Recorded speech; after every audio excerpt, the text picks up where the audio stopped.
నమస్కారం. బీఆర్కే భక్తి ఛానల్కి స్వాగతం. నేను మీ కీర్తి. ఈరోజు మనతో పాటు ఉన్నారు శ్రీ మాతాంగి రాజశ్యామల చారిటబుల్ ట్రస్ట్ మరియు శ్రీ మాతాంగి రాజశ్యామల శ్రీనాగ అమృత లింగేశ్వర పంచాయతన ఆలయ వ్యవస్థాపకులు, ట్రస్ట్ ఫౌండర్ మరియు చైర్మన్ బ్రహ్మశ్రీ వెన్నంపల్లి నిశాంత్ శర్మ అవధాని గురుగారు మనతో పాటు ఉన్నారు. గురుగారిని అడిగి మనకున్న సందేహాల్ని నివృత్తి చేసుకుందాం. నమస్కారం గురుగారు. మహాదేవ. గురుగారు, పితృదోషం అంటే ఏమిటి? అసలు పితృదోషం ఎందుకు వస్తుంది, ఎలా వస్తుంది తెలియజేయండి గురుగారు. పితృదోషం అనేటువంటిది మనకు మొత్తము 5 రకాలు ఉందమ్మా రావడానికి. ఓకే గురు. మొదటిది ఏంటి అని అంటే వాస్తవానికి అది ముఖ్యమైనది. మన ఇంట్లో ఎవరైతే పెద్దలు మరణించిన తర్వాత దశదిన కర్మ పూర్తి చేసిన తర్వాత సమయం లేదంటూ 11 నెలలది కలిపి ఒకేసారి ఒక నదీ తీరం దగ్గరికి వెళ్ళేసి చేపిస్తున్నారు. అవును గురుగారు. మొదటి దోషం అక్కడ వస్తుంది. ఓకే గురుగారు. దానివల్ల పితృదోష శాపం పడుతుంది. ఇప్పుడు ఒక మాట అడుగుతాను వినండి.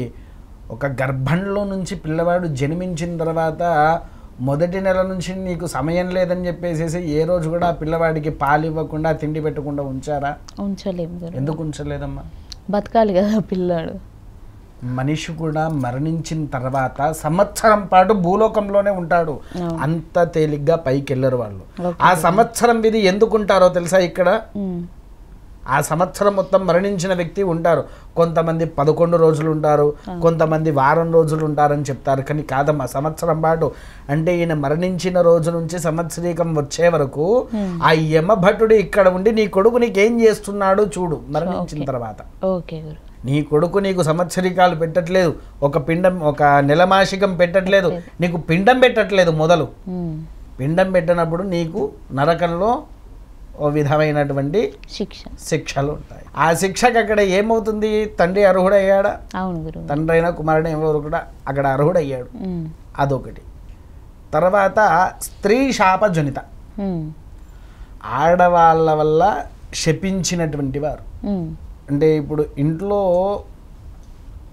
బాగా ఎక్కువగా ఏ స్త్రీని కొలుస్తారు? ఇద్దరిని. కోడల్ని, ఆడపడుచుని. అవును. ఆడపడుచు అంటే ఎవరు? ఇంటి ఆడబిడ్డ. ఇంటి ఆడబిడ్డ అదే ఎవరు? భర్త వాళ్ళ చెల్లెలు, భర్త వాళ్ళ అక్క గాని చెల్లె గాని. విన్నారా? వారిని అర్ధముగుడి కింద భావిస్తారు. అవును గురుగారు. అవునా?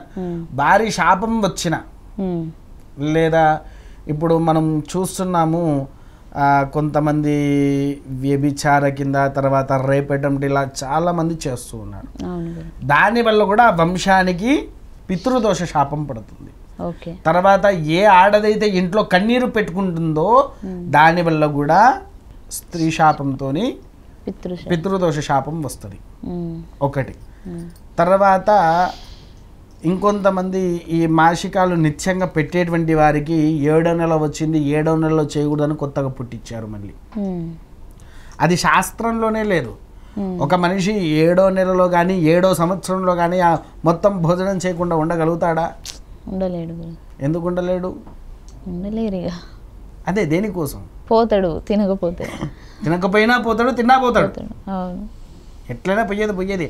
కాకపోతే ఏంటి, మనకుండేటువంటి ధర్మ క్రతువులను ఆచరించేటప్పుడే ఏదైతే మనం ఆచరిస్తామో, ఏదైతే మనము దాని సాత్వికత మరణించిన వాడికి బలం ఎప్పుడు చేకూర్చుతాయా అంటే మనం చేసేటువంటి పిండ ప్రధానాల వల్ల. అవి ఎవరైతే ఆచరిస్తారో వారికి మొదలు పితృదోష శాపం అనేది పడదు. తర్వాత ఇంకొంతమంది అంటారు సర్పదోషం వల్ల కూడా పితృదోష శాపం వస్తుంది. అది ఎలా వస్తుంది? సర్పదోషం వల్ల పితృదోష శాపం అంటే కొంతమంది తెలిసి తెలియక పాముల్ని చంపేసి అట్లా తీసుకుపోయి బయటపడేస్తారు. అదే ఇదపూర్వంలో చూడండి, రాజుల వారు ఒక మనిషి మరణించినప్పుడు ఎలా అయితే కట్టెల మీద పడుకోబెడతారో అలా కట్టెలు పేర్చి దాని మీద సర్పాన్ని పెట్టి దాని నోట్లో ఒక రాగి బిళ్ళ పెట్టి దాన్ని కాల్చేసేటివారు. దాన్ని ఎప్పుడైతే కాల్చకుండా వదిలేస్తారో వారికి కూడా పితృదోష శాపం పట్టేస్తుంది. ఆ రాగి పైసా అనేది ఎందుకు నోట్లో పెట్టాలి అని అంటే, ఆ రాగి పైసా నోట్లో పెడితే ధనపరంగా నష్టం కాకుండా ఉండడానికి కోసం ముఖ్యమైనది. వీటి వల్ల పితృదోష శాపం అనేటువంటిది ఇప్పుడు నడుస్తున్నటువంటి ఈ కలియుగంలో ఎక్కువగా మారుతున్నది. అయ్యా మీకు 100 పనులు ఉండండి, 100 పనులు చేసుకోండి. మిమ్మల్ని కన్ని పెంచి పెద్ద చేస్తున్నటువంటి తల్లిదండ్రులకు మనం చేస్తున్న ఏకైక ధర్మ కార్యక్రమమే పిండ ప్రధానాలు. దాన్ని మీకు ఎంత పెద్ద జాబ్లో మీరున్నా, ఎంత ధనము సంపాదిస్తున్నా, ఎంత పెద్ద బిజినెస్లో ఉన్నా, దయచేసి ఆ తల్లిదండ్రులకు జరగాల్సినటువంటి కార్యక్రమము ఏదైతే ఉందో దాన్ని మనస్ఫూర్తిగా ఆచరించండి. అప్పుడు మీకు ఎట్టి పితృదోష శాపం కూడా మీ వంశానికి జరగదు. ఓకే గురుగారు, తెలిసి తెలియక కొంచెం ఇలాంటి పొరపాట్లు చేస్తారు, దోషం వస్తుంది కదా, దాన్ని పోగొట్టుకోవాలంటే చేయాల్సిన పరిహారాలు తెలియజేయండి గురుగారు. పితృదోష శాప నివారణ అనేటువంటిది కేవలము 3 స్థలాలలో నివారణ చేస్తారు. మొదలు నదీ తీరాల్లో, గోదావరి అట్టి నదీ తీరాలలో చేస్తారు. కాకపోతే ఏంటి అని అంటే మనం స్వతహాగా చేసుకుంటే నదీ తీరాల్లో బాగా విపరీతమైన ఖర్చు ఉంటుంది. తర్వాత రెండవది వచ్చేసేసి ఏంటి అని అంటే గోకర్ణ క్షేత్రం. గోకర్ణ క్షేత్రానికి వెళ్ళి అక్కడ పితృదోష శాప నివారణ అనేటువంటిది జరుగుతుంది. మూడవది త్రయంబకేశ్వర్. ఆ త్రయంబకంలో మూడోది నివారణ చేయడానికి నడుస్తుంది. మొదలేంటి అని అంటే ఇప్పుడు మనం నదీ తీరంలో ఆచరించిన ఖచ్చితంగా గోకర్ణానికైనా త్రయంబకానికైనా పోవాలి. మన తెలుగు రాష్ట్రాల్లో కూడా ఒక ఆలయం ఉంది. ఏంటిది, ఎక్కడో తెలుసా అది మీకు? తెలియదు గురుగారు. అలంపూరి జోగులాంబ దగ్గర శ్మశాన నారాయణ స్వామి అని 800 సంవత్సరాల నుంచి ఉన్నటువంటి శివాలయము, మరకత లింగం అది కూడా. ఆ శ్మశాన నారాయణ స్వామి దగ్గరికి వెళ్ళి అక్కడ కూడా ఆచరించిన ఖచ్చితంగా పితృదోష శాప నివారణ అయితే జరుగుతుంది. ఈ పితృదోష శాపంలో చాలా మంది పితృదోష శాపం ఒక్కటే చేపిస్తున్నారు. ఈ పితృదోష శాపంలో ఇదైపోయిన తర్వాత నారాయణ బలి ఆశ్లేష బలి కూడా చేయించుకోవాలి.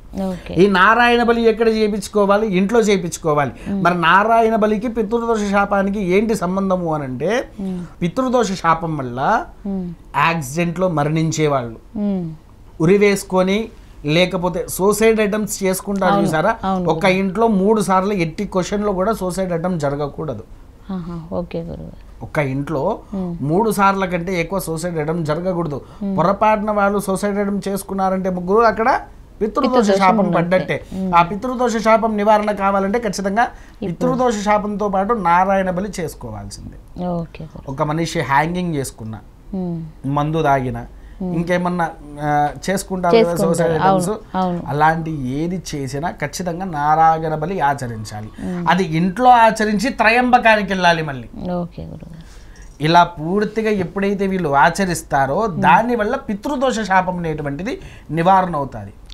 అందుకోసమే కొంతమంది బ్రాహ్మణులు పాపం ఒక్కరికి ఉండేటువంటి దోషాన్ని ఎలా అయినా సరే మనం నివారణ చేయాలని వారే సొంతంగా ఇక్కడ నుంచి బస్సులు పెట్టి తీసుకుపోతున్నారు, పూజలు చేపిస్తున్నారు, తీసుకొని వస్తున్నారు. పితృదోష శాప నివారణ కావాలంటే సుధీర్ శర్మ గారు అని నాగోడ్లో ఉంటారు. ప్రత్యంగిరా దేవాలయ హనుమంతుని ఉపాసకులు, దాని ప్రధాన అర్చకులు సుధీర్ శర్మ గారు ఎంతో అద్భుతంగా తక్కువ బడ్జెట్లో, అంటే ఒక పితృదోష శాప నివారణ చేయాలంటే మన ఇంట్లో చేసుకుంటేనే సుమారు 1,00,000 రూపాయల వరకు వస్తుంది. కానీ వాళ్ళ భక్తులకందరికీ కూడా నివారణ కావాలని కేవలం 30,000లోనే తన బస్సు పెట్టి ఇక్కడి నుంచి తీసుకుపోయి ఆ పూజా కార్యక్రమాలన్నీ చేపించి కూడా తీసుకొని వస్తున్నారు. అంటే చూడండి, ఒక మనిషి బాధపడుతూ ఉంటే అయ్యగారు చాలా మంది అనుకుంటారు అయ్యగారులకు ఏమున్నది, వస్తారు 4 మంత్రాలు చదువుతారు, చేతిలో దక్షిణ తీసుకుంటారు, వెళ్తారు అని. కానీ ఎప్పుడైనా ఒక అర్చకుడు కానీ ఒక బ్రాహ్మణుడు కానీ నా భక్తులు బాగుంటేనే మేము బాగుంటాము, నా భక్తుడు సంతోషంగా ఉంటేనే మేము సంతోషంగా ఉంటాము. ఎదుటి వ్యక్తి కష్టం పడుతూ ఉంటే కామన్గా ఒక నార్మల్ పీపుల్గా కూడా మనం చూడలేము. అరే వాడు ఎంతో కష్టపడుతూ ఉన్నాడు, వాడికి ఏదో రకంగా మనం సహాయం చేయాలి. ఆ సహాయం చేస్తేనే వాడికి సకల యోగ్యత వస్తుంది. అవును గురు. అంతటి నిష్కలమైన మనసుతో మన సుధీర్ శర్మ గారు ఇక్కడ బస్సు కూడా పెట్టేసి తీసుకొని వెళ్ళి ఎంతోమందికి ఆ పితృదోష శాప నివారణ చేసుకొని మరి తీసుకొని వస్తున్నారు. ఓకే ఓకే గురువుగారు, చాలా చక్కటి విషయాన్ని వివరించినందుకు ధన్యవాదాలు గురువుగారు. మహాదేవతల్ని